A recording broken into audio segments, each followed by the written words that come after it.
Pessoal, aparece para vocês aí a informação de que essa aula ela está sendo gravada? Ok. Importante aí que vocês estejam sabendo disso aí. Enquanto a turma está chegando, moçada, eu queria ter um feedback aí de vocês, no geral, como está sendo esse processo aí de assistir aulas online, quais são as principais dificuldades que vocês estão enfrentando. É importante a gente saber isso para tentar oferecer o melhor para vocês. Então, eu queria ouvir de vocês, enquanto a turma está entrando aí, se vocês pudessem relatar um pouquinho como está sendo esse processo.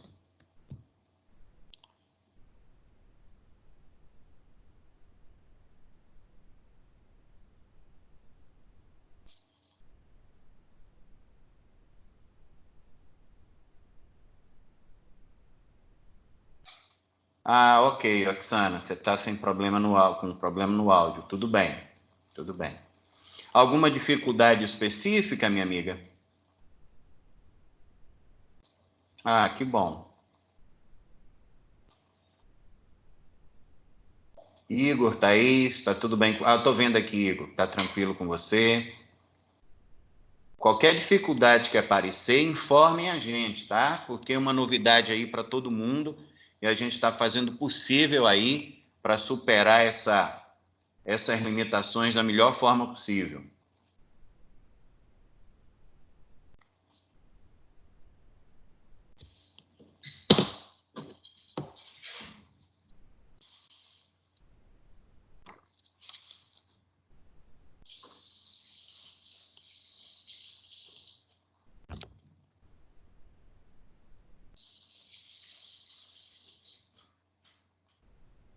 Olha só, eu estou usando o meu computador aqui, o áudio está ficando tranquilo aqui. Você está tendo problema com áudio em outros programas, Oxana? Tipo assim, WhatsApp, você consegue usar o áudio?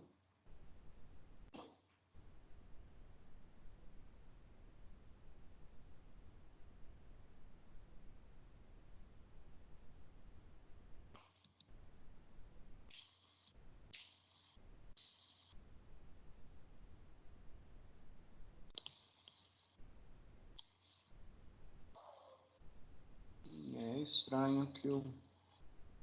Porque assim, esse problema de alguns...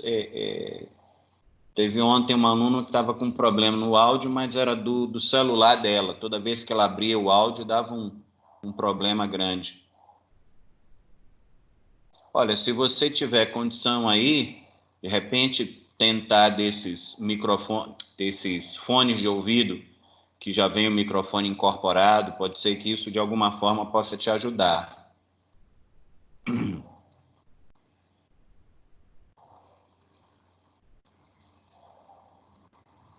Ah, você já está de fone. É. Mas o seu fone tem microfone?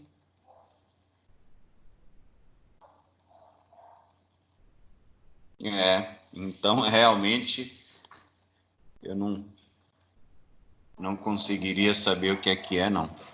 Mas tá jóia. Pessoal, são 7h05 e a gente tem, se o nosso horário oficial é somente de 1 hora, é provável que... boa sorte aí, Oxana, para descobrir esse mistério aí. Mas a gente tem pouco tempo e tem bastante coisa para trabalhar, então eu vou chegando aí. Quem chegar depois vai estar aí se ajustando ao processo, tá bom?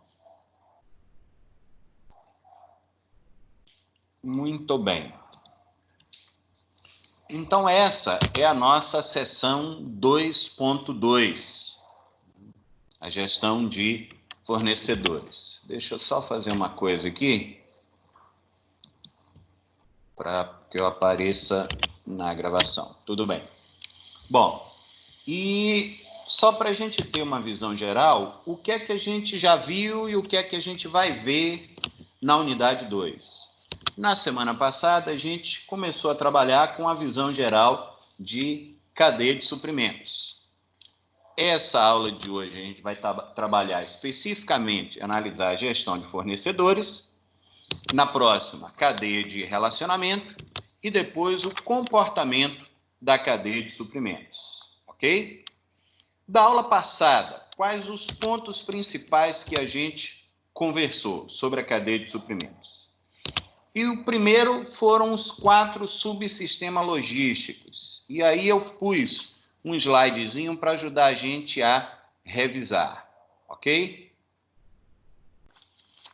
Os sistemas logísticos, eles começam com um setor. Que setor que é esse aí? Pode responder pelo vídeo ou pelo chat, ou pelo áudio ou pelo chat.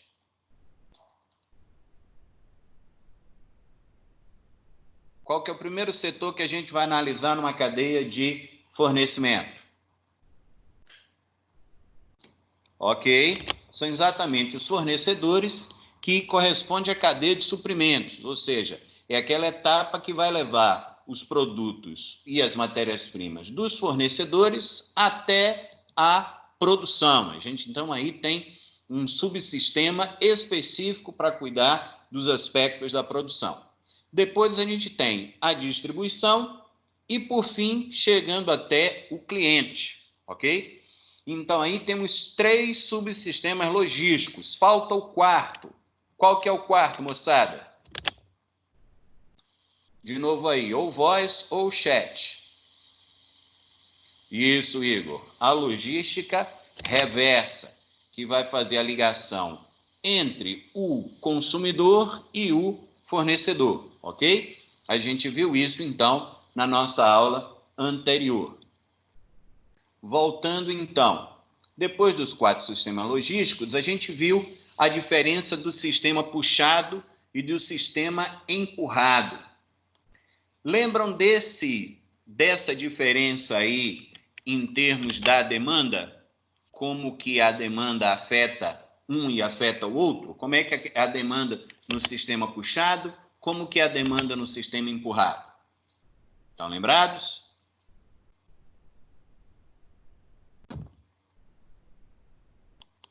Ninguém?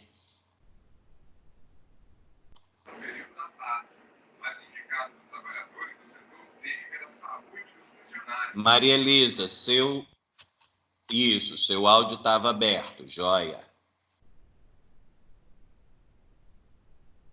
Ok?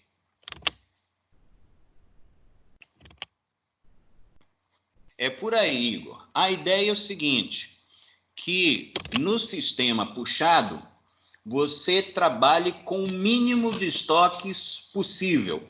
E aí você vai produzindo à medida que a demanda vai ocorrendo ou fazendo ajustes aí de uma forma numa sintonia bastante fina com a demanda. Um exemplo clássico de sistema puxado para alimentação é aquela pizzaria de teleentregas, que elas só começam a produzir a pizza a partir do momento em que a pizzaria recebe o produto. Esse é o sistema puxado. E que exemplo a gente poderia dar? Não, Caio, a gente está começando agora, beleza?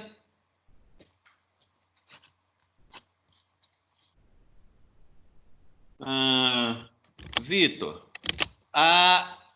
o empurrado, sim, nessa questão aí, que ele já tem ali os estoques, mas se ele vai iniciar a produção a partir da demanda, ele vai ser um sistema puxado. A ideia do sistema puxado é que ele vai ter o mínimo de estoques possível, ok? Agora, deixa eu perguntar para vocês aqui. Um restaurante funcionando em self-service, ok? Ele vai ser um sistema puxado ou um sistema empurrado?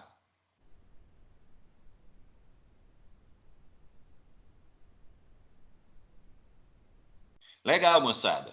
Empurrado por quê? Porque, na verdade, num sistema self-service, quem está administrando o restaurante, ele tem que prever a demanda. Então, ele já tem que ter, digamos assim, o estoque pronto para quando a demanda ocorrer. Beleza? Não, alguém entrou aí com o microfone aberto. Acho que já resolveu aí. Vitor, o self-service, ele não pode ser puxado porque o self-service ele não vai esperar o cliente fazer o pedido.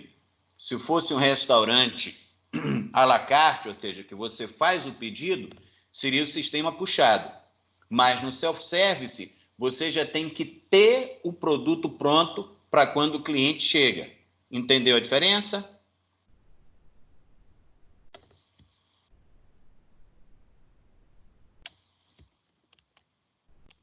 Vou considerar que sim, Vitor. Estou seguindo, ok? Qualquer coisa você me chama aí. E aí, uma outra coisa que a gente discutiu, que uma questão chave no tamanho dos estoques, no dimensionamento do tamanho dos estoques, é o seguinte. Quanto menor o tamanho do estoque que você tem, menor o seu custo. Concordam comigo?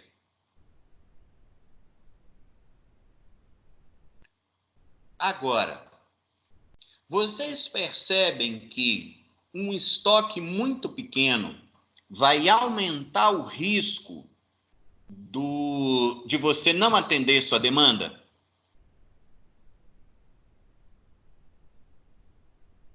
Então, aí, nessa situação, é um termo que vem lá da economia também, você tem um trade-off, que é um estoque muito pequeno, reduz o seu custo e problema de você levar prejuízo.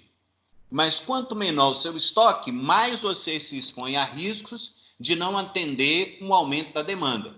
Por outro lado, se você quiser aumentar a segurança e de ter muito estoque para atender a demanda, você corre o risco de você ter um estoque muito elevado que não vai conseguir atender a isso. Ok? Então, isso aí a gente conversou na semana passada também. A gente viu uma série de técnicas, de ferramentas e de métricas, e aí viu lá Just in Time, Kanban. Recomendo demais vocês reverem, assistirem os vídeos, quem não assistiu, tem muito vídeo legal lá, estão os links, vale a pena vocês procurarem, assistirem. E também falamos de ERP e MRP.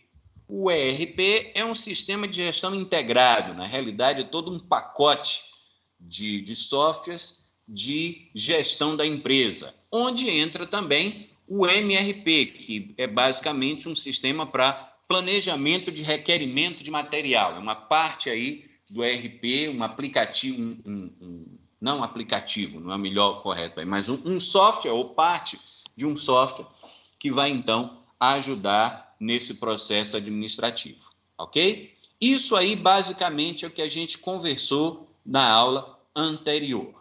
Muito bem. Na aula de hoje, então, a gente está falando de gestão de fornecedores. E por que é importante ter uma boa gestão de fornecedores? Primeiro, entender que quanto mais próximas e mais eficientes forem as relações de uma empresa com seus fornecedores, maiores são as chances de oferecer produtos competitivos. Então, isso aí traz uma visão, uma abordagem, melhor dizendo, estratégica, que as empresas elas devem enxergar os fornecedores como recursos e aí como parceiros necessários às operações e ao crescimento da organização. Então, se eu enxergo o meu fornecedor como um parceiro, eu vou tentar trabalhar junto e buscar uma aproximação com eles. Beleza? Então, isso aí justifica a gente estudar esse tema. Agora, algumas empresas, não são todas, mas algumas empresas enfrentam uma escolha que é complicada. Se essas empresas vão diminuir ou unificar os fornecedores, trabalhar com um número menor e uma exclusividade de fornecedores, ou se vão trabalhar com uma diversificação. E aí, como que a gente pode entender isso? E aí vamos ver um quadro comparativo que vai ajudar a gente.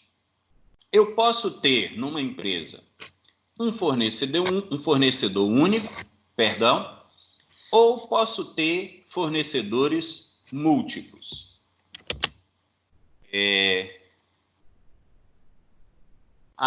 Agora que eu vi aqui, Maria Elisa, é porque eu estou passando os slides. Se tiver alguma dúvida, moçada, vocês podem abrir o áudio e me chamar. Não tem problema nenhum, tá bom? O seguinte, o MRP, ele é um software que ajuda no planejamento para você fazer os pedidos de material, no sentido de quando você vai pedir, que quantidade você vai pedir, como você vai ajustar essa questão de pedidos. Ele faz parte de um software maior, de um conjunto de softwares, que é o ERP. E o Just in Time é uma abordagem que começou lá nas fábricas japonesas. Alguém entrou aí com o áudio aberto, moçada. Vê aí quem foi. O Kesley ou o Gabriel. Tem um áudio aí. Alguém fechou, acho que resolveu agora. Ainda tem alguém com ele aberto. E o Just in Time, Maria Elísia, é uma abordagem, o pessoal fala que é até uma filosofia de produção, em que você vai trabalhar com o mínimo de estoques possível e que você vai ter o produto chegando, o produto no sentido da matéria-prima, do equipamento, e se você pensar nisso aí como uma empresa automobilística, que foi onde isso surgiu, cada componente do automóvel chegando na montadora exatamente no momento ou muito próximo do momento em que ele vai ser usado. A ideia é que você tenha aí uma quantidade mínima de estoques no just in time, mas para isso você precisa ter uma produção e todo o processo produtivo muito ajustado. Ficou claro, Maria Elísia? Se tiver mais alguma dúvida, vocês podem me chamar no áudio, ok? Porque eu estou passando aqui os slides e não é toda hora que eu consigo enxergar aqui o chat, tá bom? Muito bem, então o que a gente estava falando? Eu posso trabalhar com um fornecedor único ou posso trabalhar com fornecedores múltiplos. E aí, qual que é a vantagem de se trabalhar com um fornecedor único? Quais as vantagens, na verdade? Eu vou ter, como é um único fornecedor, um maior potencial de desenvolver uma relação que seja ganha-ganha, forte e durável. E aí tem muito tendência, tá, moçada? Nem sempre isso acontece, mas na maioria das vezes é assim. Então, a tendência é que eu tenha uma comunicação melhor e uma maior economia de escala. E aí, deixa eu perguntar para vocês. Alguém me passa aí o conceito de economia de escala?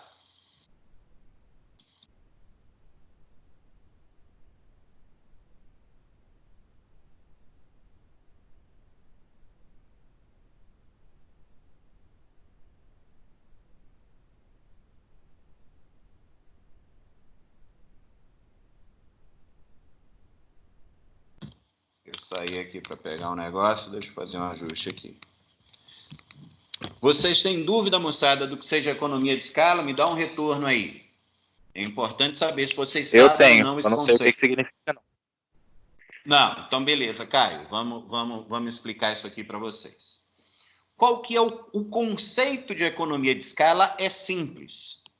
A ideia é que existem processos, e normalmente os processos industriais, eles têm essa característica, que quanto maior a quantidade produzida, menor vai ser o custo médio por unidade produzida.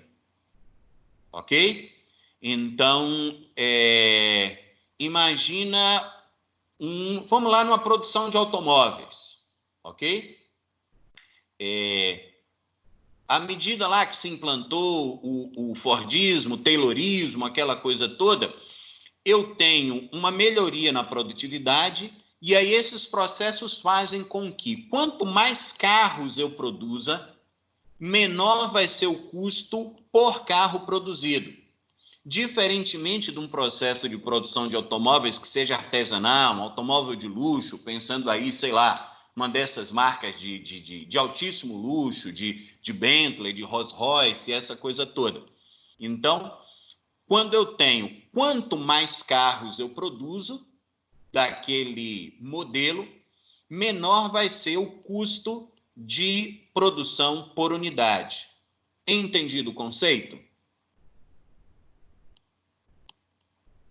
Mas isso é porque na compra da sua matéria-prima para produzir o seu produto para ser vendido, como você compra muito, ele vai ficar com valor menor, né? Isso. Você compra uma grande quantidade. Isso. São basicamente dois fatores que causam a economia de escala. Um é esse que você falou, que eu consigo economizar em compra de grandes volumes, e um outro muito importante também tem a ver com a utilização das máquinas. Por exemplo, se eu tenho lá uma máquina para cortar chapa de aço também para produzir carros. Quanto mais carros eu produzir, o valor referente àquela máquina vai se diluir entre a quantidade de carros produzidos. Concorda comigo? Então, esse é um efeito. Tá? Agora, uma outra coisa se refere a... Como é que eu vou dizer? O termo que a gente usa é esse. A curva de aprendizagem. Que é o seguinte, quando eu tenho uma equipe que está produzindo muito, à medida em que essa equipe produz em maiores quantidades, o aprendizado dessa equipe faz com que a produtividade aumente, consequentemente, o custo diminua. Entenderam o conceito aí da mão de obra também? Eu não entendi, não. Então, vamos lá. Imagina o seguinte, vamos continuar aí no exemplo de carros, ok? Digamos que uma empresa comece a produzir muitas unidades de um determinado modelo, ok? À medida em que os funcionários vão produzindo aquele modelo e repetindo os processos, eles começam a achar maneiras de produzir aquilo mais rápido, porque eles vão aprendendo, por isso que a gente chama de curva de aprendizado. Você vai repetindo muito uma tarefa e aí você consegue fazer aquela tarefa num tempo cada vez menor. Concorda comigo? Uhum. Você consegue perceber que isso vai se refletir no custo? Sim, que vai diminuir o tempo que gasta para ser feito o processo, né? Exatamente, exatamente. E aí o peso, mão de obra, ele o custo da mão de obra, na verdade, referente a cada unidade produzida, ele é cada vez menor. Ok? Uhum. Agora, isso não acontece apenas no setor industrial também, não. Apenas no setor industrial, não. O que está acontecendo, por exemplo, com bancos? Os bancos estão se tornando cada vez maiores, ok? Agora está acontecendo também um outro aspecto que, assim, há pouco tempo ninguém imaginava isso, que são esses bancos digitais. Como eles trabalham, eles não têm agência, eles têm uma quantidade de pessoas bem menor e os processos são todos digitais, vocês percebem que o aumento de clientes desses bancos vai se refletir num aumento de custo muito menor, porque eles não vão precisar investir em novas agências, não vão precisar investir em mais espaço físico. Concordam comigo? Então, isso tudo faz com que, de uma forma geral, em boa parte dos processos produtivos, seja de produto, seja de serviço, quanto mais produtos a empresa produz, menor vai ser o custo por unidade produzida. Consequentemente, ela vai conseguir vender por um preço menor. Entendido o conceito? Agora sim. Beleza.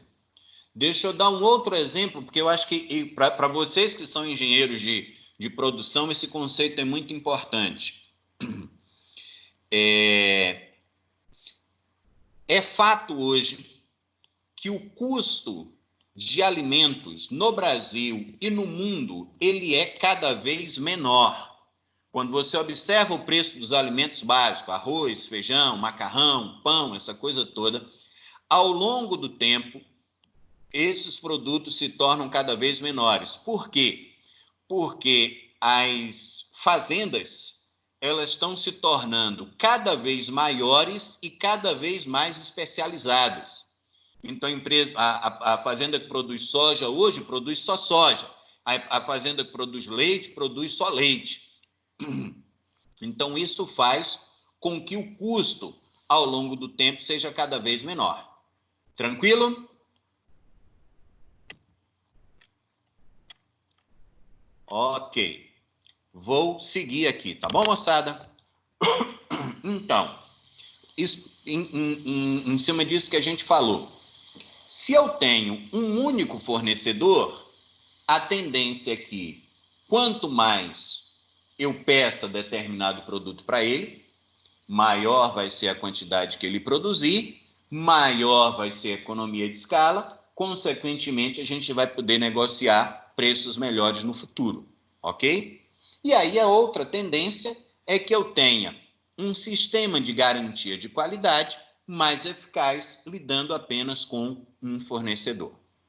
Quais seriam, então, as desvantagens? A primeira delas é que a minha empresa, se eu estou comprando de apenas um fornecedor, eu fico exposto a falhas que ele tenha. Se ele tiver um problema lá e eu só compro desse fornecedor, eu vou ter um problema. E também aumento de preços. Então, se eu não tiver uma relação aí muito bem construída, eu posso ter processos difíceis aí. E uma outra coisa, se aquele fornecedor ele é único, ok? E eu não tenho outros fornecedores de quem comprar, ou não compro de outros fornecedores, quanto maior a exclusividade dele, mais ele vai poder ser afetado por flutuações aí no volume da demanda, ok? E aí vocês vão ver agora que a vantagem do fornecedor múltiplo é basicamente a desvantagem do fornecedor único. Por quê? Quando eu tenho fornecedores múltiplos, eu vou ter uma competição. Essa competição pode estimular a queda de preços. Sempre quando eu tiver uma falha num determinado fornecedor, e se eu tenho outros, eu posso mudar de fornecedor. E outro aspecto interessante é que, a depender da competição, do nível de competição que ocorra entre eles, eu posso ter fontes diferentes, ou seja, eu tenho lugares diferentes que vão, para mim, sinalizar aí, me oferecer especialização e diferentes formas de conhecimento, ok? Já essa vantagem, do fornecedor múltiplo. E a desvantagem do fornecedor único, é basicamente você vai cruzar isso aqui. Eu vou ter, na verdade, a tendência que eu tenha, fornecedores menos comprometidos, porque eu estou comprando de vários diferentes, e isso aí pode ser que eles acabem investindo menos em inovação. Há uma tendência da comunicação ser mais difícil e eu ter uma menor economia de escala, o oposto disso aqui. E eu também tendo a ter um sistema de garantia de qualidade menos eficaz. Então, quando eu tenho um só, eu posso acompanhar aquilo muito de perto, eu posso ter um relacionamento muito forte com ele, à medida em que eu aumento o número de fornecedores, pode ser, isso não não estou decretando isso, mas a tendência é que os sistemas de garantia de qualidade, eles passem a ser menos eficazes, ok? Então, aí é uma escolha, o que eu falei anteriormente, é uma escolha difícil. Então, tem situações que você pode optar para reduzir o número de fornecedores, tem outros que você tem que caminhar para uma multiplicidade maior. Nós vamos falar disso mais à frente um pouquinho. Muito bem. E aí, independente se você tem apenas um fornecedor, você tem fornecedores múltiplos, é preciso que a sua empresa, voltando no conceito inicial que a gente viu, de ver o fornecedor como parceiro, que haja um investimento no desenvolvimento de fornecedores. Isso pode ocorrer sob duas abordagens. A primeira delas é quando você cria novas fontes de fornecimento, ou seja, você já tem um fornecedor, mas você vai buscar outros, ou você não tem fornecedor nenhum, está começando um negócio e vai aí levantar diversos fornecedores para te atender. E existem situações onde você não quer outros fornecedores, mas quer trabalhar melhorando os fornecedores que você já tem, ok? Então, a gente vai primeiro estudar essa daqui, a criação de novas fontes de fornecimento, e depois vai analisar a segunda abordagem. Então, como que é a abordagem para criação de novas fontes de fornecimento? O que a gente precisa saber? Alguns pontos importantes que a gente não pode esquecer. O primeiro deles é que a identificação de potenciais fornecedores é uma tarefa crítica, é fundamental isso. Então, tem muitas empresas que passam por graves problemas, que às vezes elas têm uma ideia muito boa, e aí dependem de fornecedores, às vezes esses fornecedores não atendem aquilo que ela precisa. Grandes empresas, elas costumam pesquisar muito bem, identificar seus bons fornecedores antes de começar aí os seus processos produtivos, ok? Por quê? Porque quanto mais você conhece os participantes de um mercado, e aí quanto mais você tem conhecimento tanto dos seus concorrentes quanto das empresas que fornecem nesse mercado que a sua empresa atua, maior vai ser a vantagem competitiva que você vai ter junto aos seus concorrentes em relação aos seus consumidores. Então, o que uma empresa precisa procurar, o que a empresa precisa se preocupar em buscar? Quais são as informações que precisam ser levantadas quando você vai, então, pesquisar um mercado consumidor? São, então, o material chama aí dos fatores-chave na análise do mercado fornecedor. É importante entender também que esse processo e esses fatores-chave, eles são analisados tanto quando você está buscando novos fornecedores, quanto também você está investindo no desenvolvimento dos fornecedores que você já tem. O primeiro deles é a disponibilidade de recursos financeiros. E aí,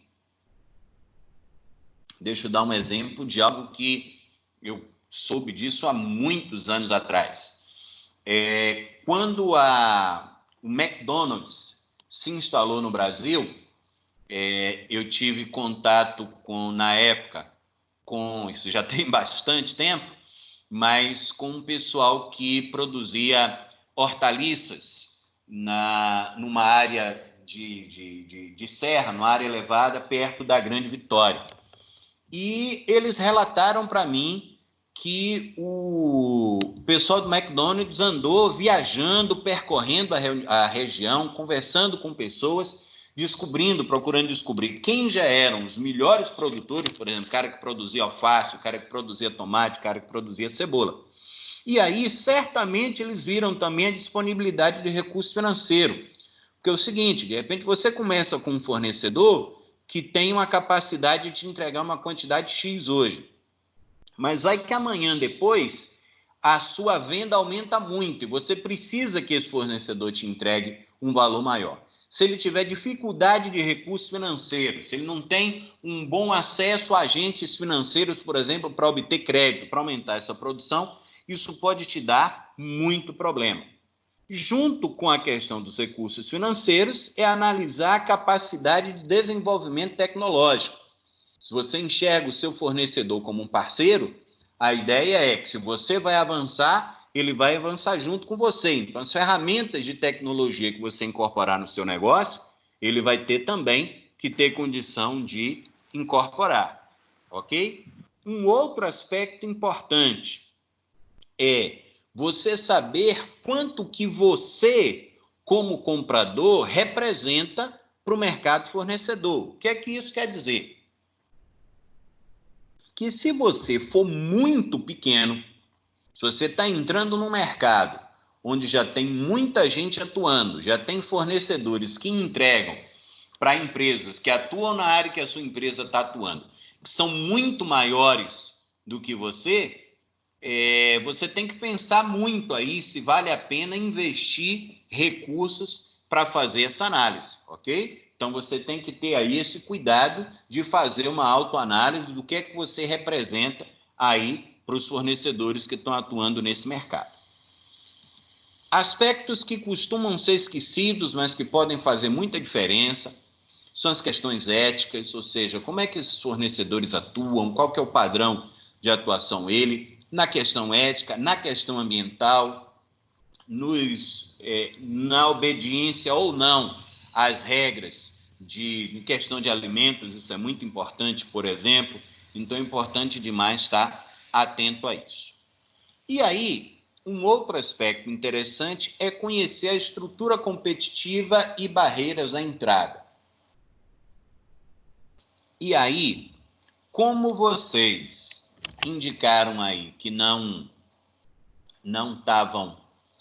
tinham muita segurança no conceito de economia de escala, eu vou partir do princípio que também esse conceito de barreira à entrada não está muito claro para todo mundo aí, correto? Dá só um retornozinho aí pelo chat para mim, porque se todo mundo estiver tranquilo nele, tudo bem. Mas for um conceito que vocês não têm muito domínio, é importante vocês saberem. Como é que está aí? Como é que está o conhecimento de vocês de barreira à entrada?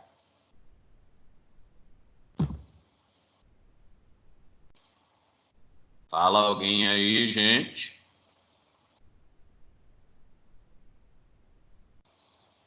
Alô, tô sozinho aqui ou vocês estão me ouvindo? Barreiras à entrada. Tá bom, Oksana. O que é que acontece? Existem mercados onde é muito fácil você fazer parte dele. Tá bom, Caio, vamos lá então. Vamos imaginar um negócio como comércio de roupas. Você quer abrir um comércio de roupa. Tá? Vocês concordam comigo que, desde que eu tenha um determinado valor, eu não vou precisar de um conhecimento técnico muito profundo para vender roupa? Então, o comércio de roupas não vai ter muitas barreiras à entrada, ok? Se eu quiser, por exemplo, abrir uma lanchonete ou alguma coisa parecida. Agora, existem negócios que eu tenho, além de uma necessidade, às vezes, de capital muito elevada, eu vou ter uma necessidade de um conhecimento técnico. Então, por exemplo, algum de vocês aí trabalha em ótica? Se alguém trabalhar, dá só um ok aí para mim, para eu saber, para confirmar uma informação aqui. Pelo silêncio de vocês, tá? Ninguém aí trabalha com ótica. Mas vamos lá. é porque eu conversei com um amigo uma vez e ele me disse que a ótica tem que ter, assim como farmácia, um responsável técnico. Então, se você tiver o dinheiro, mas não tiver o responsável técnico, e aí você abrir uma ótica, você corre o risco de, a depender da fiscalização, você ter problemas. E existem outras áreas em que, para você ter, ou para você conseguir entrar no mercado, você precisa, além de um conhecimento técnico, de um valor elevado. Então, essas são as barreiras à entrada. Então, você tem que saber se é fácil ou difícil entrar naquele mercado, como é que vai ser o comportamento dos seus fornecedores em relação a isso aí, ok? Um outro aspecto é saber o seguinte: quanto da capacidade instalada, tá? E você tem que analisar isso junto com as projeções de crescimento do mercado, o seu fornecedor, os fornecedores daquela área estão utilizando. O que é esse conceito de capacidade instalada? E eu falo também o conceito de capacidade ociosa. Por exemplo, eu estava lendo hoje um aspecto, depois mais à frente, que a gente avançar um pouquinho, eu quero marcar uma aula aí para a gente bater um bom papo sobre a influência dessa crise toda sobre algumas questões logísticas, mas se prevê aí que depois desse período de quarentena, algumas empresas vão tentar desovar os estoques a preços muito reduzidos, algumas já estão fazendo isso. Então, isso quer dizer que, porque no Brasil, só para esclarecer, a indústria automobilística hoje tem uma capacidade de produção muito maior do que o mercado está absorvendo. Então, se a venda de carros no Brasil crescer, dificilmente essas empresas vão ter problema com seus fornecedores, porque a capacidade instalada hoje é muito grande e é bem maior do que a atual demanda. Existem situações em que isso pode estar aí perto do seu limite, isso tem que ser observado, ok? Então, esses aí são alguns dos fatores-chave. Tem outros, mas esses são os principais. Agora, levantar tudo isso no mercado, tá? Tudo que a gente vê, recursos financeiros, capacidade de desenvolvimento tecnológico, como que é a questão dos compradores, as questões éticas, estrutura competitiva, capacidade instalada, fazer projeção de mercado, investigar tudo isso tem custo. E aí você precisa selecionar dentro dos itens que você compra. Imagina aqui que a gente está falando da empresa que produz, que está analisando os seus fornecedores. Então é importante ter isso com clareza. Então, a empresa vai precisar selecionar quais são os itens que vão ser ou que merecem ser analisados. Para isso, a empresa utiliza uma matriz de classificação de produtos, ok? Que matriz é essa? Primeiro, você estabelece aí 2 eixos. Num eixo, você tem o risco de fornecimento, que quanto mais próximo aqui, menor, quanto mais distante aqui, maior. No outro lado, você tem o valor anual comprado, ou seja, quanto que a empresa compra. A partir daí, existem 4 classificações de produtos. Os produtos que estão, deixa eu até voltar aqui um pouquinho, os gargalos, onde a empresa compra pouco, mas o risco de fornecimento é alto, ou seja, pode haver problemas, você pode ficar sem aquele produto. Existem produtos que são estratégicos, onde, e aqui observem que a gente está falando do valor anual, não é do volume, é do valor. Então, se você compra um valor muito grande... Oi, pode falar. João aqui. Fala. O risco de fornecimento por exemplo, você não ter o produto para fornecer? você não ter o produto para comprar. Lembra que aqui a gente está falando da empresa que está analisando os seus fornecedores, ok? Então, vamos imaginar uma situação agora que foi totalmente atípica. As farmácias, de uma forma geral, não conseguiram, estão tendo dificuldade de conseguir álcool gel dos seus fornecedores, ok? Então, era um problema que no passado, não sei aí, eu sei que o Caio trabalha em farmácia, não sei se mais alguém, mas eu não lembro de, no passado, as farmácias terem risco de não receber álcool gel. Mas agora a gente teve uma mudança tão grande que elas não receberam. Então, aqui o risco de fornecimento é daqueles produtos que você precisa comprar para a sua indústria. Ficou claro? Quem que me perguntou aí? Foi João? Isso, foi eu, consegui entender. Beleza. Ficou claro aí, João? Certinho, valeu. Joia. Moçada, ó, vou repetir aí para quem chegou depois. Dúvida, pode me chamar aí. Fala, Caio. Mas aqui, você citou um problema que aconteceu lá na loja, questão do álcool em gel. Realmente aconteceu isso. Só que agora está uma outra questão. Aquele dia, até que eu te mandei mensagem para poder tirar a dúvida, realmente está faltando em todas as lojas. Aí eles entraram em contato com fornecedores, outros que fornecia. Essa marca não estava atendendo. Eles foram até hoje e compraram.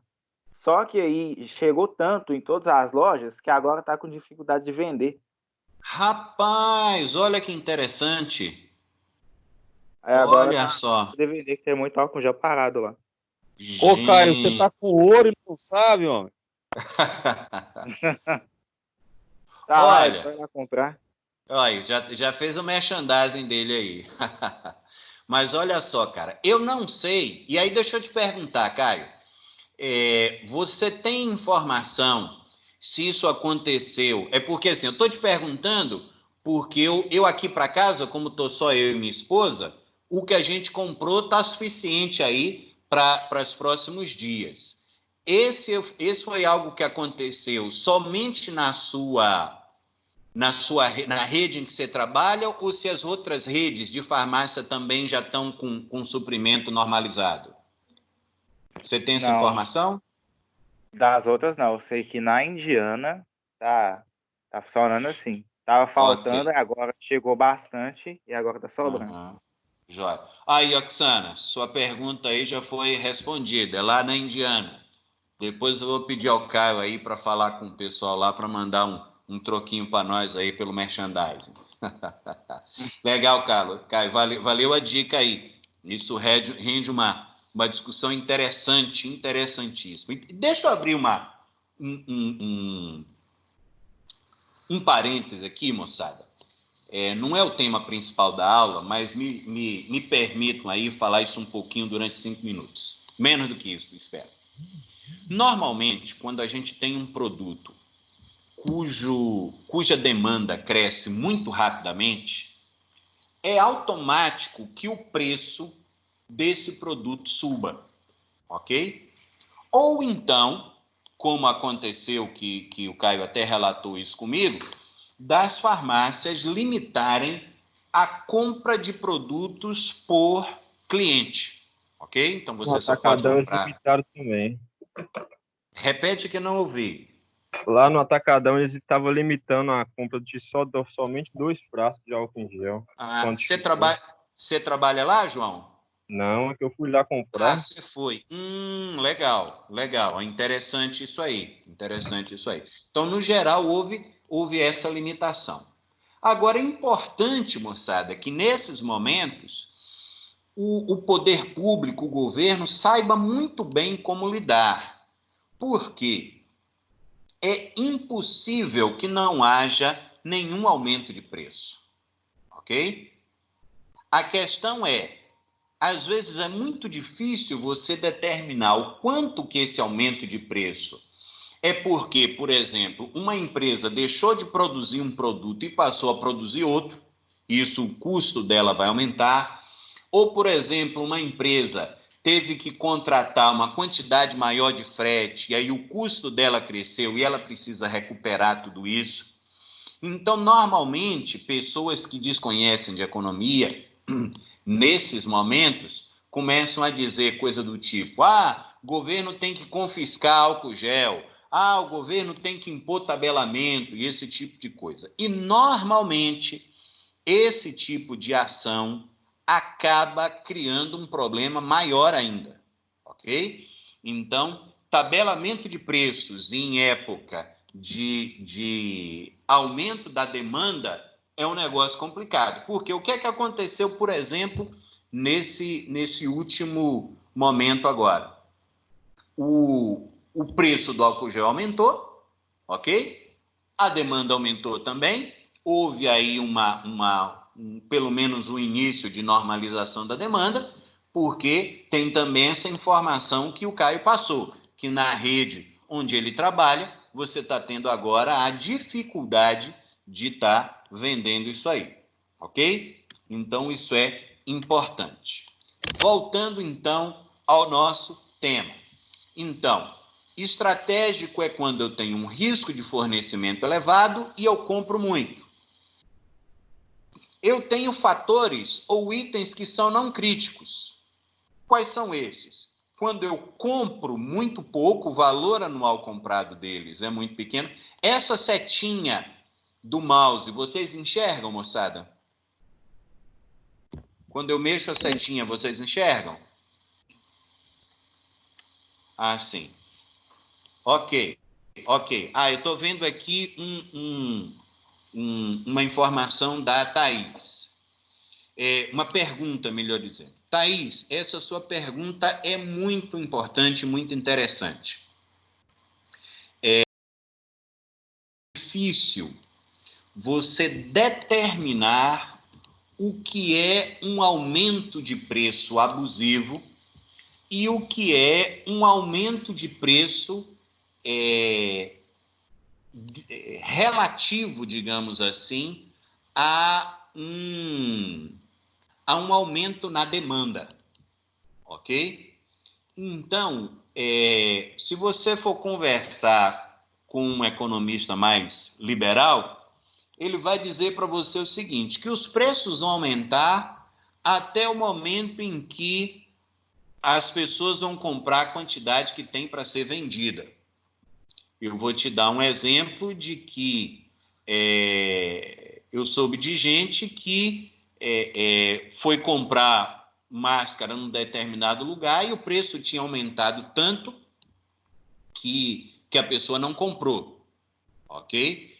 Mas existem situações também que o preço aumenta de uma forma além do normal. Essa definição do que é abusivo ou não é um dos grandes dilemas da economia, porque, na verdade, se você impedir essa variação de preços, você vai acabar não sinalizando para o produtor que ele precisa aumentar a produção dele. No caso da máscara, é realmente uma questão complicada, mas é algo para se observar. E aí, Caio, eu vou pedir a sua ajuda. Esse processo do álcool teve alguma coisa parecida com máscara? Como é que foi a venda de máscara aí na farmácia? Moçada, eu estou falando do Caio, porque eu sei que ele trabalha em farmácia, mas se tiver mais alguém aí que trabalha em farmácia, em algum setor de saúde que puder ajudar, a participação é muito bem-vinda. Olha, aí, Caio? a máscara não está tendo mesmo. A máscara está com dificuldade, está tendo mais luva e o álcool que chegou agora. Agora a máscara não tem. Mas até o momento que tinha, estava vendendo valor normal, porque era o que tinha estoque, né? Sim. Aí agora, não sei se chegando com maior dificuldade de produzir, de trazer a máscara até as lojas, se vai aumentar. Sim, Eu acredito que não vai aumentar tanto, não. Se chegar, né? Sim. Mas uma probabilidade é que aumente mesmo. Mas está jóia. Ok. Então a gente tem esses produtos que são não críticos, onde eu tenho um baixo risco de fornecimento e representa um valor de compra muito pequeno, e os que são chamados alavancáveis, onde eu tenho uma compra elevada, mas um risco de fornecimento baixo, ok? Nós vamos falar sobre essa matriz já já. Vamos voltar a falar sobre ela já já. Bom, um outro aspecto é o programa de desenvolvimento de fornecedores. E aí é importante enxergar como uma visão de parceria. E aí existe esse programa de desenvolvimento de fornecedores, é o PDF também chamado. A literatura aponta alguns fatores de sucesso. Então, quando você quer impulsionar, quando você quer melhorar a qualidade do relacionamento com os seus fornecedores, o que é que conta? Primeiro, a alta gerência das duas empresas ou de todas as empresas envolvidas tem que participar. É fundamental que a avaliação de desempenho seja em cima dos chamados KPI, estou falando aqui em português, seria os indicadores chaves de performance ou de desempenho, tá? Os Key Performance Indicators. Então, são os indicadores chave. Vamos falar sobre isso também. Importante que você saiba em que você vai medir o desempenho do seu fornecedor. Isso fique claro para ele. Os times têm que ser muito funcionais, ou seja, não dá para trabalhar somente com compras ou somente com engenharia. Todo mundo tem que estar envolvido nisso aí, ok? Tem que ter boa comunicação, senão o processo não funciona, ok? Tem que se enxergar uma parceria numa perspectiva de longo prazo, ok? E aí é sempre a ideia de você ter um relacionamento com o seu fornecedor, de um relacionamento ganha-ganha. Ou seja, os dois têm que ganhar para que a parceria cresça e se fortaleça, ok? E o foco sempre tem que ser a redução do custo total. Ou seja,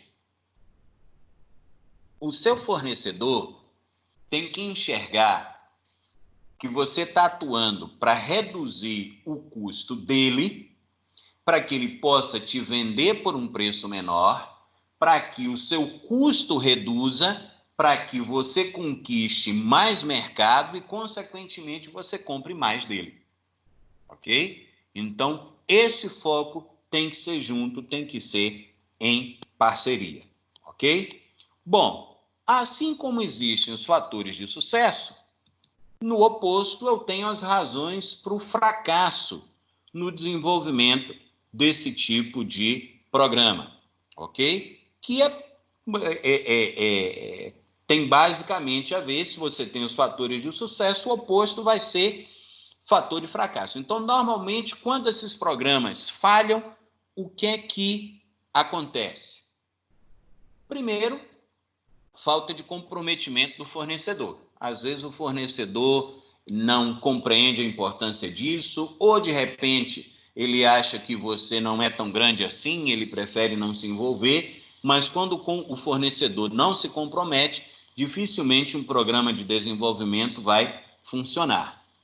Outro problema é que, às vezes, o fornecedor até quer se envolver, até quer participar, mas às vezes é uma modernização tecnológica, às vezes é uma migração para uma outra forma de produzir, às vezes é o atendimento de uma norma ambiental ou sanitária que é muito cara e ele não vai conseguir acompanhar isso. Então, a falta de recursos, às vezes, elimina aí e atrapalha nesse processo.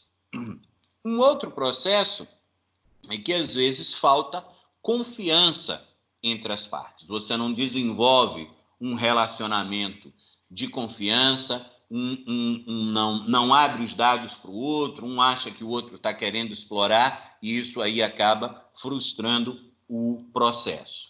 E, por fim, falhas na gestão.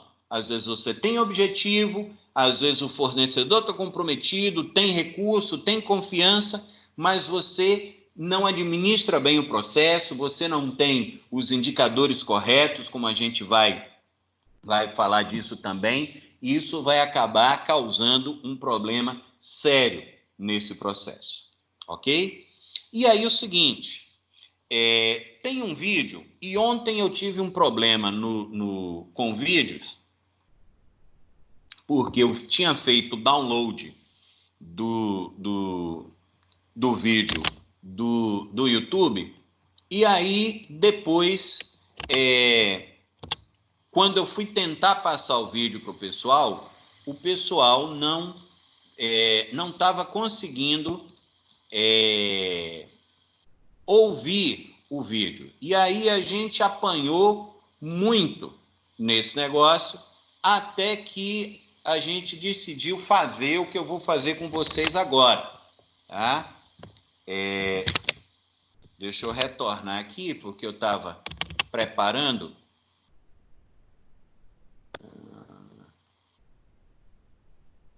Aqui.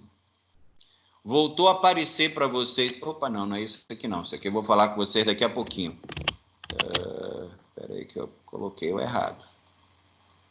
Ainda estou apanhando aqui dessas ferramentas, tem hora. Aqui, essa apresentação de slides. Então, olha só. Tem aí o vídeo. Esse slide está à disposição de vocês lá no portal. Quem quiser assistir depois, tudo bem. O que é que eu vou fazer com vocês? Eu vou colocar esse vídeo no chat e aí vocês vão assistir o vídeo no computador, no celular de vocês, e depois que todo mundo assistir, a gente vai concluir a discussão, beleza? Só que, antes desse... deixa eu ver aqui uma coisa. Tem uma pergunta aqui do Caio. Deixa eu ver sua pergunta aqui, Caio. Se a demanda for maior devido à época do ano, a explicação aumenta dos preços. Legal. Muito bem. Vamos tentar aí abordar essa pergunta do Caio sem cair num economês muito pesado. Deixa eu pensar num produto específico aqui.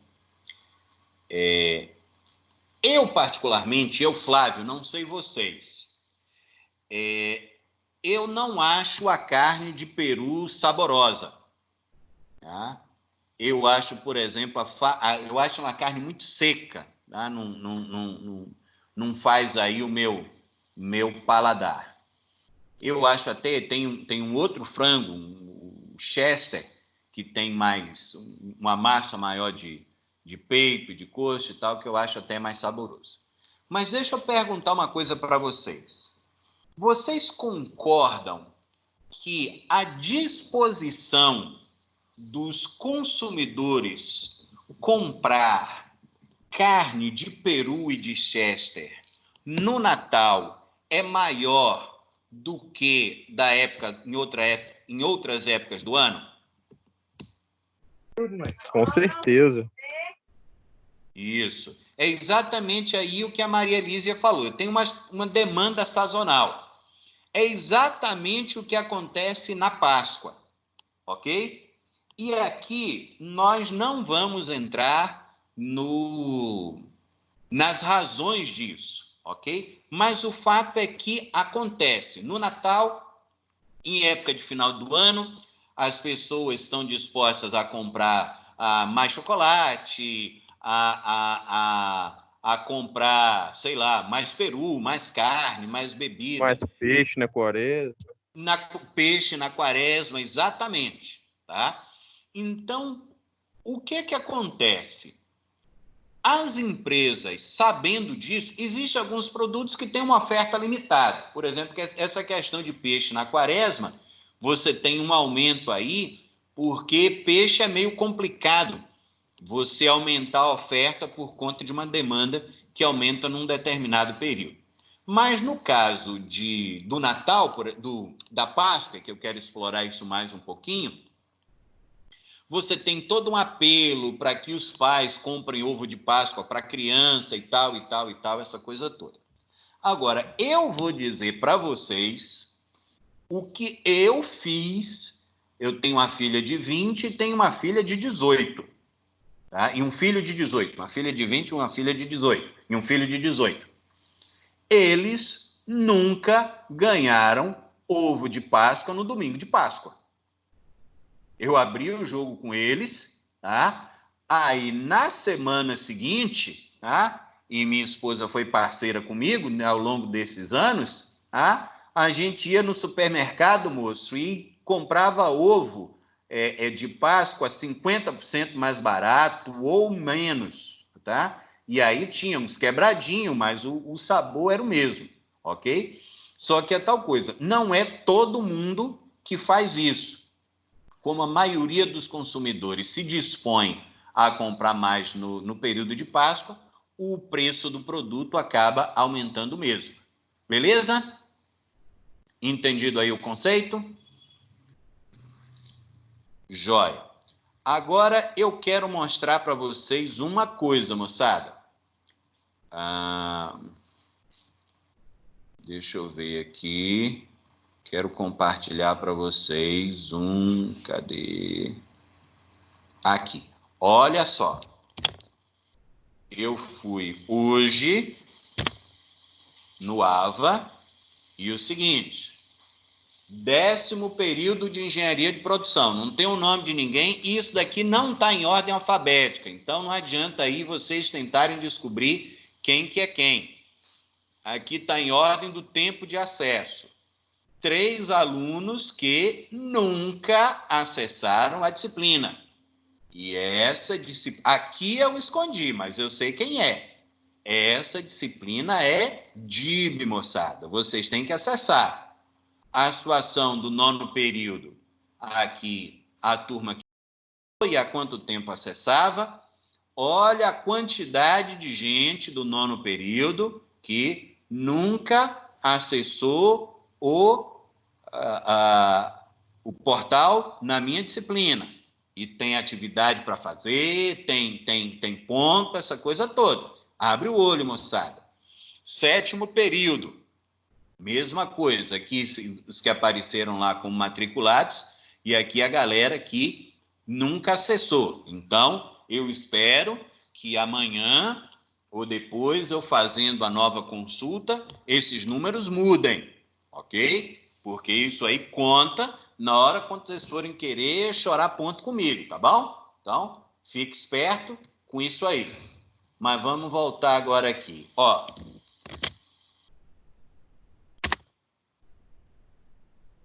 esse aí é o link para o YouTube, ok? Então, por favor, acessem lá. Eu vou assistir aqui. Meu nome é Carlos Gomes, eu sou gerente da área de suprimentos. Alguém está assistindo com o áudio aberto. Então, vamos assistir aí e depois a gente volta batendo um papinho para encerrar e eu vou passar.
que é que vocês acharam de mais interessante nessa abordagem, moçada? Fala aí para mim.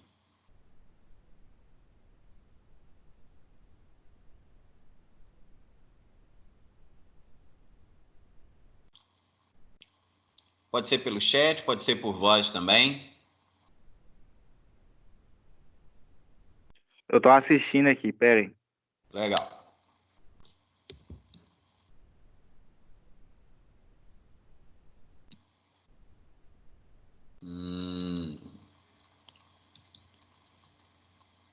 Ok.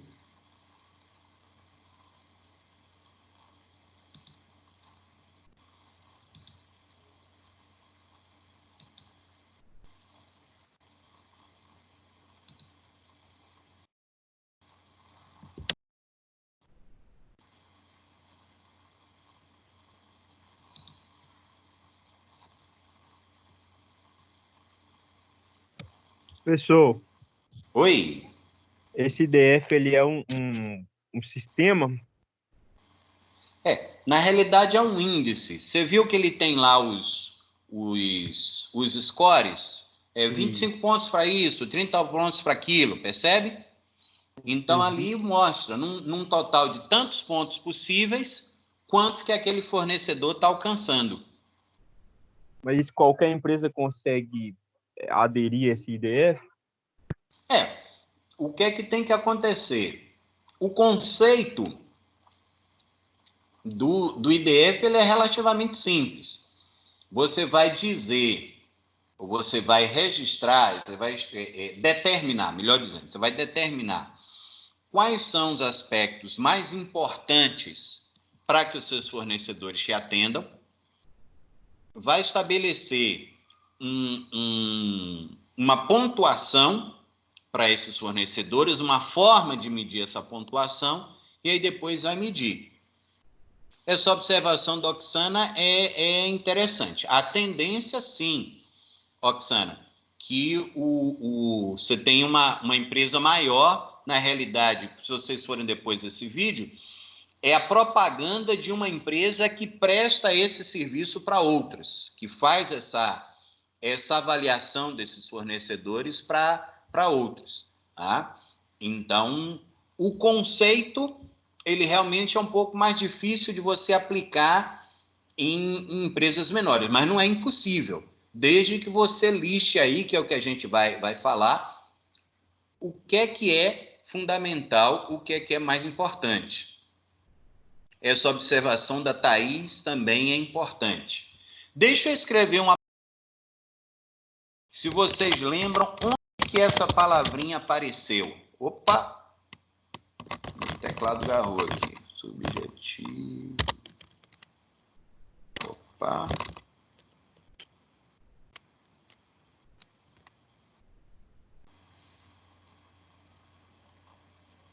Lembram quando essa palavra aparece? Em que contexto? No vídeo?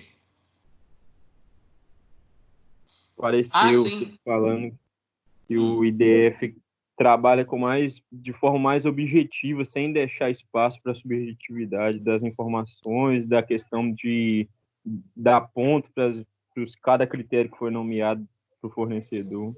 Isso, exatamente. Então, lembram que eu falei com vocês lá dos KPI, dos indicadores-chave? Então, aí, Oxana, a questão é,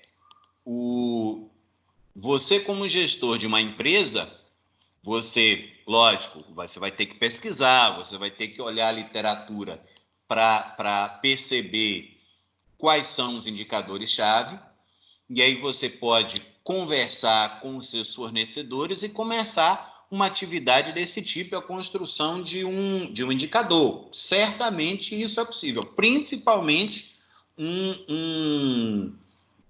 alguém com formação em engenharia de produção. Tá? É plenamente possível, sim. Ok? Que a RUM aí, ela se colocou como ela faz isso há muito tempo, mas é possível, sim, desenvolver. Alguém falando alguma coisa pode falar, por favor. João, no caso, tanto o fornecedor quanto a empresa, eles ficam a par do que vai ser avaliado, cada critério, para saber se está sendo cumprido ou não? Sim. Com certeza, é fundamental. O fornecedor, ele precisa saber o que é que a empresa que está comprando o produto dele valoriza.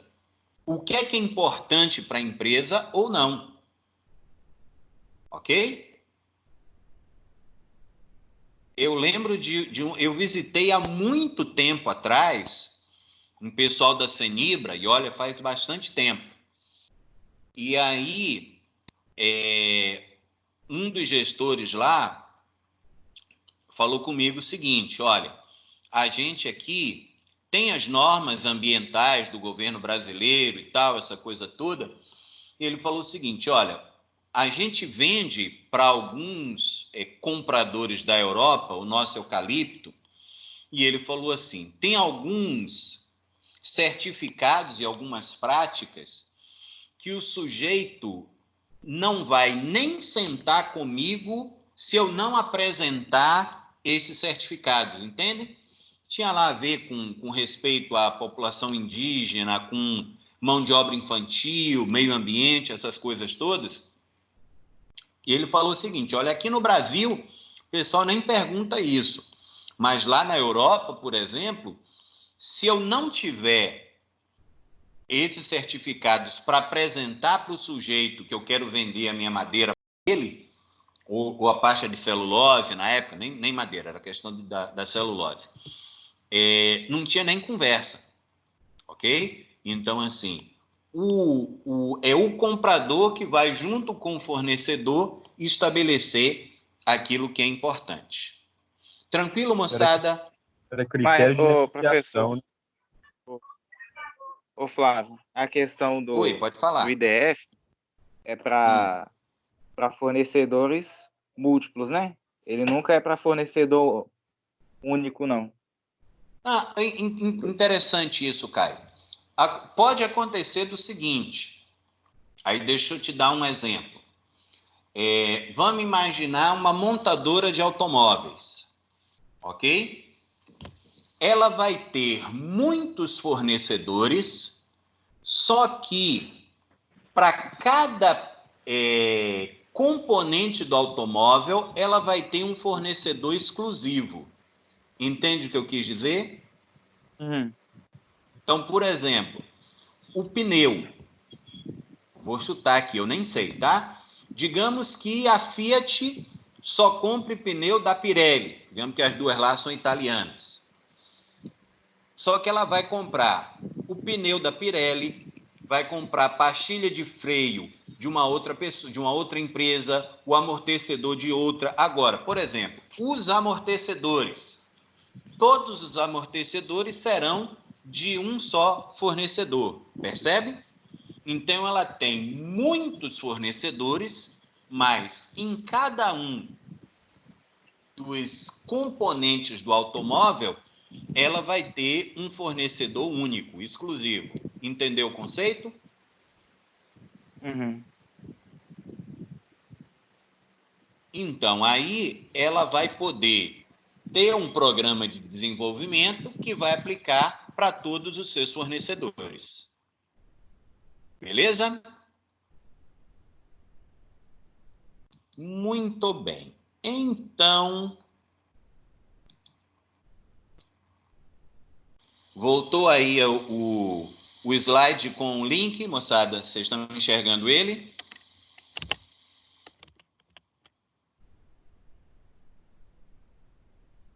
Muito bem.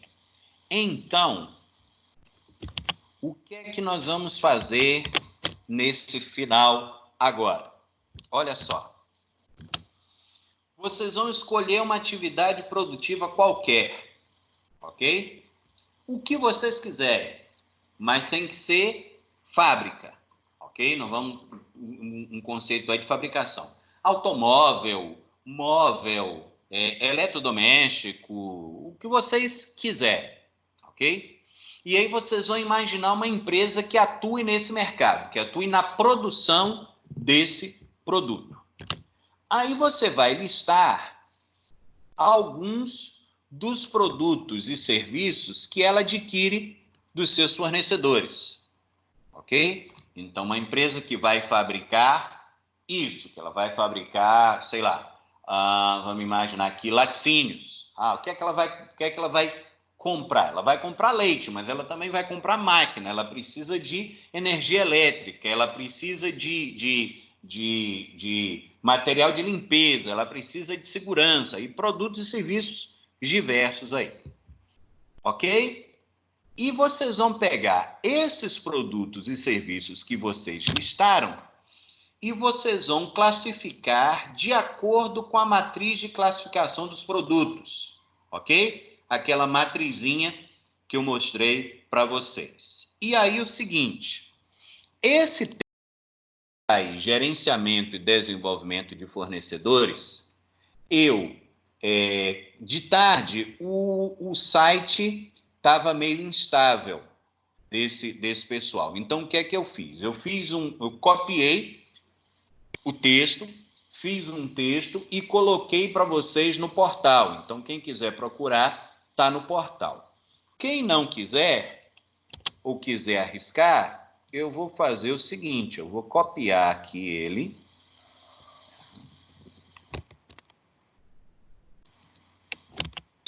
E vou fazer a mesma coisa. Eu estou agora passando o link para vocês, ok? Quem vocês podem. Então, Victor, eu estou ainda recebendo esses trabalhos anteriores, porque esse período aí agora eu sei que foi um período de ajuste para muita gente. Então, quem tiver coisa atrasada, pode mandar para mim. Quem mandou, eu tenho registrado. Até é importante lembrar, aqueles 200 pontos que eu distribuí de uma forma linear para todo mundo, ok? Quem estava matriculado recebeu, mas a partir de agora tem pontos que eu vou estar distribuindo aí que tem a ver com esses trabalhos, ok? Então aí, quem já tiver entregado está recebido e registrado, quem não tiver feito, manda para mim, ok? E aí, então, a nossa aula é DIB, então a gente está aí, tá? Oxana, eu creio que sim, mas eu vou dar um apanhado geral, ok? Porque esses dias eu tive trabalhando muito na remodelagem das aulas, então eu parei um pouquinho com a correção dos trabalhos. Mas, assim, de uma forma geral, o que você manda por WhatsApp ou pelo e-mail, é melhor pelo e-mail, eu recebo. Tranquilo. Tá? Bom, agora, com relação ao que vocês têm que fazer agora, vocês entenderam?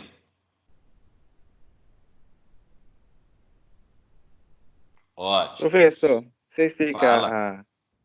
a questão da atividade de novo, por favor? Porque eu fiquei na dúvida da questão da empresa, assim, tem que escolher a empresa ou Então, alguma... a empresa, deixa eu voltar lá, a empresa, ela pode ser, tá vendo aí o slide? Uhum.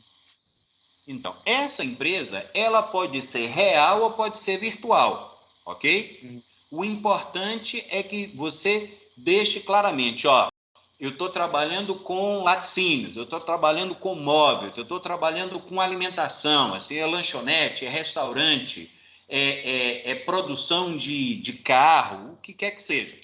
E aí você diga, olha, a empresa, ela produz isso, tá claro? Uhum. Ok? E aí, depois você vai fazer uma lista do que essa empresa, de produtos e serviços que ela adquire dos fornecedores. E aí você vai classificar de acordo com a matriz. E aí deixa eu voltar na matriz aqui. Opa! Aqui está a matriz. Você vai dizer, olha, produto tal é gargalo, produto tal é estratégico, produto ou serviço é não crítico, produto tal é alavancável, ok? E aí eu passei esse link do texto, porque aí o texto ele dá uma explicação que para mim ficou melhor do que eu não gostei do material do portal. esse conceito para mim, essa matriz é muito importante e o material do portal passou muito rápido, muito por cima. Então, eu fiz questão de levar vocês para esse texto para vocês desenvolverem essa atividade. Entendido? Dever para postar no portal ou te mandar no e-mail? Você manda para mim pelo e-mail. Pode pôr o e-mail no chat aí, por favor? Vou pôr aqui. É o e-mail da... vou voltar já lá, Oxana. Deixa eu só fazer aqui o meu e-mail.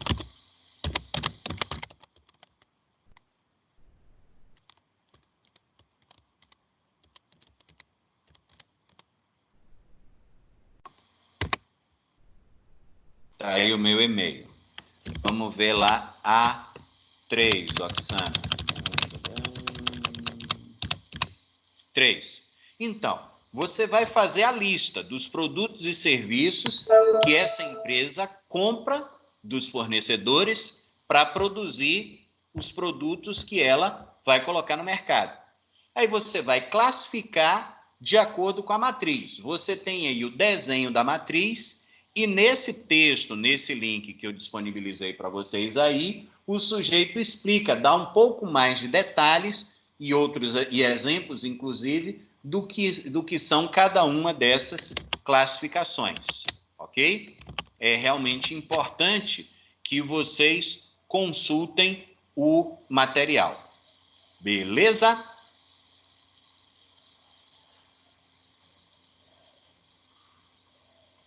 Joia. Joia. Moçada, para enviar até hoje, Igor. Não. É rapidão. Vocês vão ler o texto lá, vão ver que é simplesinho, tá? E a gente já liquida isso, não deixa nada para frente. Aí o que é que vai acontecer? O nosso horário, ele já venceu, inclusive. Então, eu vou interromper a gravação, ok? Mas vou continuar aqui. O vídeo vai estar fechado, mas o meu áudio vai estar aberto e o chat aberto também. Qualquer dúvida, vocês podem me chamar, tá bom, moçada? Não fica com dúvida, não. Pode me chamar, que eu vou estar por aqui. Beleza? Beleza.